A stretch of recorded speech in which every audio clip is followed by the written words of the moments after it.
Hello mga ka-masters, good evening sa inyong lahat. Update tayo sa unit na ginagawa ko, yung 3 piraso. Available to lahat, wala pa tong may-ari. Kung sino yung may gusto, PM lang sa Facebook ko. Kunin ko muna ang unit.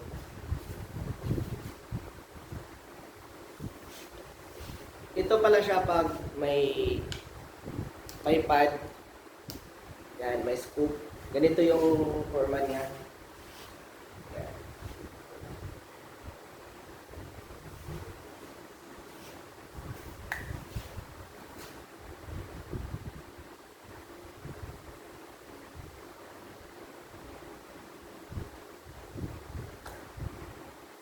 Kompleto na siya, may nozzle na kung saan yung barrel natin. Nagawan ko na siya, mahaba. Ito, 2 feet yung haba ng barrel natin. Tapos itong design, nalagyan na natin ng railing. Pwede natin ito lagyan ng flashlight, laser, red dot. Yan. Meron na rin tayong hand grip. Yan. Kompleto na siya. Pintura na lang ang kulang nito. Bago natin ito pinturahan, iti-test fire muna natin siya bukas. Ngayon hindi na pwede kasi sobrang lakas to. 8mm kasi to. Maingay talaga to. Ito yung kabuuhan pag may scoop at saka bipod.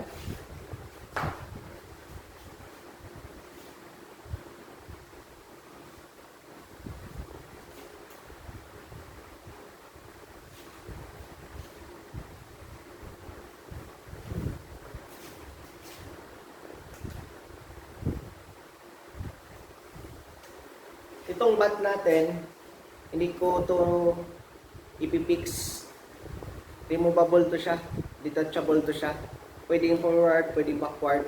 Pag mahaba yung kamay mo, kagaya ng video na ginawa ko last time, pwede mo to hatakin. Pag short yung kamay mo, pwede mo siya i-forward.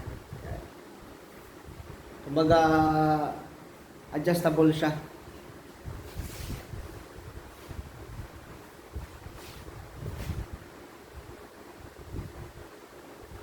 Ito yung may accessories na. Ganito siya kaganda.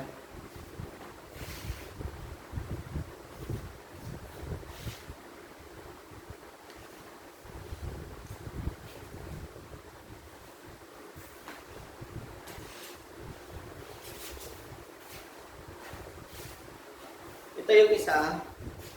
Red dot lang nilagay ko. Para makita lang ninyo. Pwede siya sa gitna ilagay. Pwede siya dito. Yan. Pwede din siya dito. Depende sa shooters o hunter kung saan siya komportable. Pag dito, maganda din siya. Yan. Yan. Dito ang scoop talaga. Yung malaking scoop. Dito maganda ilagay. Dito, maganda dito ang red dot. Kasi tama-tama yung distansya. Tama yung distance.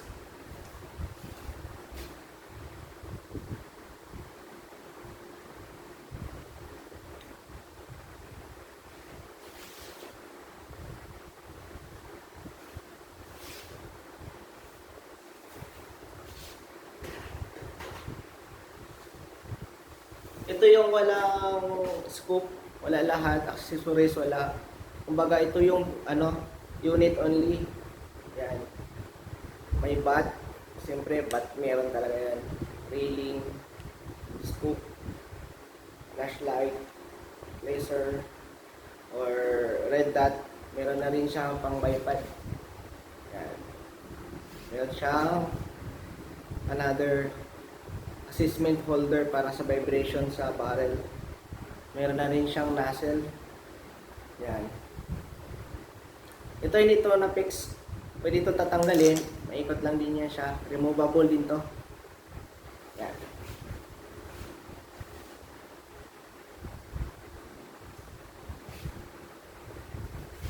Ulitin ko, yung mga left-handed dyan, ito, pwede ito sa inyo.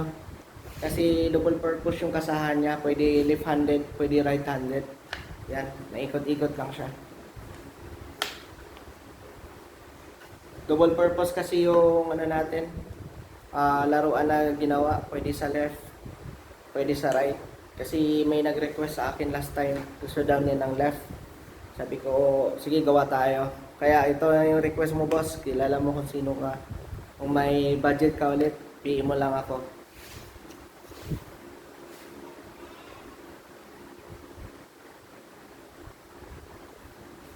Ito yung unit only. Ito yung package na lahat. Kung ano yung nakikita ninyo, ito na yan siya.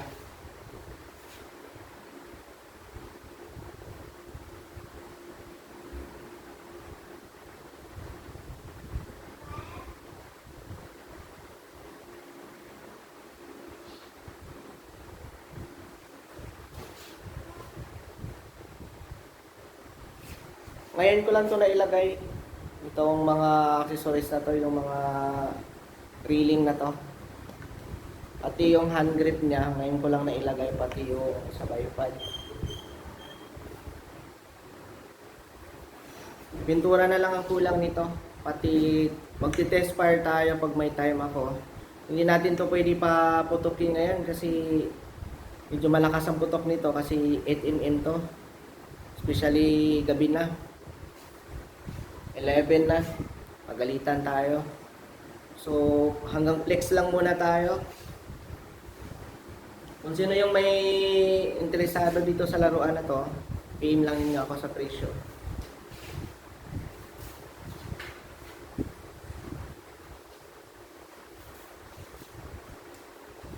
Napakaganda nito oh.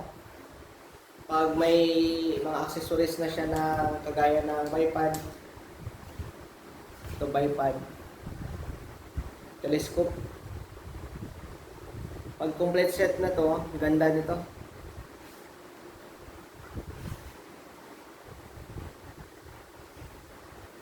Same lang to sila ng haba ng chamber. 19 inches to siya, ang barrel. 2 feet yung barrel natin, ang haba niya. Tapos yung tangke, 7 inch yung haba nito. Tapos yung pinaka main tank natin gas, 3.5 ata yun. 3.5 inch yun. Yan.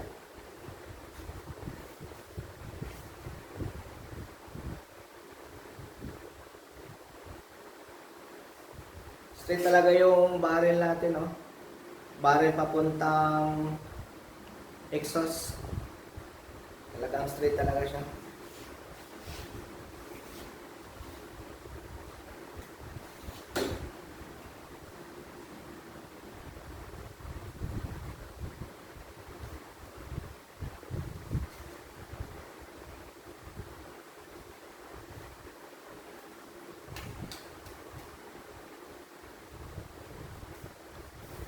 Ito nag-move tong bat niya. Hindi ko pa to na-fix dito. Yan. Kung gusto mo short version, tulak mo lang to. Gusto mo long version, lahin mo lang. Yan.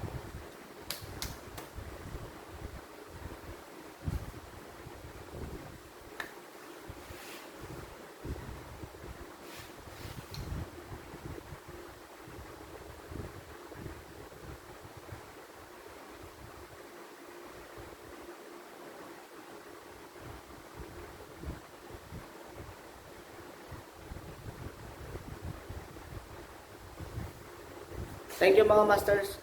Hanggang dito na lang tayo. Ito yung pinaka last update natin. Mag-update na lang ako ulit pag mag-test fire tayo pati pintura. Thank you.